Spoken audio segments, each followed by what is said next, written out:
Watching people argue online about which diet is superior is probably the internet's funniest dick measuring contest. The magic diet you're considering following probably doesn't fucking matter. Here's why. Most diets all have something in common. They're pulling on one of three levers. Either they're restricting a whole food group. Imagine something like the ketogenic diet, where you're not eating carbohydrates, or the carnivore diet, where you're only eating animal fats for the most part. The vegan diet, where you're not eating any animal products. All of these diets, what they end up doing is making you exclude a whole category of foods. The paleo diet, you're avoiding all sugars, all processed grains, things like that. Now, what ends up happening because of this is you end up in calorie restriction because you're eating less. The second lever diets would pull on is timing. The 1 meal a day diet, intermittent fasting. It's diets that basically say you can eat what you want, but you can only eat it within these specified windows. If I get 14 hours a day to stick stuff, pause. If I get 14 hours a day to consume food, I'm going to eat more calories. But if I only get a 2-hour window each day, yes, I'll gorge myself during those 2 hours, but it's going to be much harder to go calorie for calorie with 14-hour Liam if I'm only getting 2 hours to consume it. Especially if you're trying to hit a protein goal.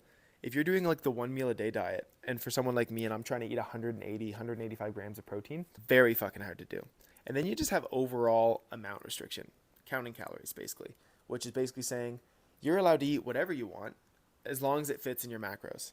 And that means you could eat just nothing but Twinkies and protein powder. And you could hit your protein goal, and then you could technically stay within a certain window of calories and lose weight. Now, this strategy does work for the most part, but it can lead to nutrient deficiencies and things like that. But that's why it doesn't really matter. They've run big studies on this where they're comparing a high-fat diet to a low-fat diet.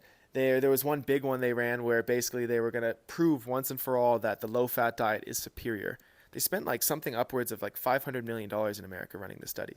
And do you know what they found out?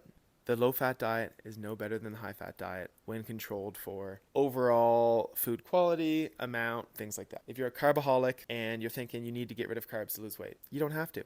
If you're someone who loves eating just fatty foods all day and you just want to eat all the Mediterranean food or ketogenic food in the world, do it. It doesn't really matter what type of diet you do. If you find intermittent fasting works great for you, and you hate eating breakfast, and eating for 6 or 7 hours or 8 hours a day works perfect, do it. There is no magic diet. Food quality, naturalness of the food, overall micronutrient intake, things like fiber and protein, those are going to be more important, and the overall amount you consume than whatever specific dietary dogma you follow.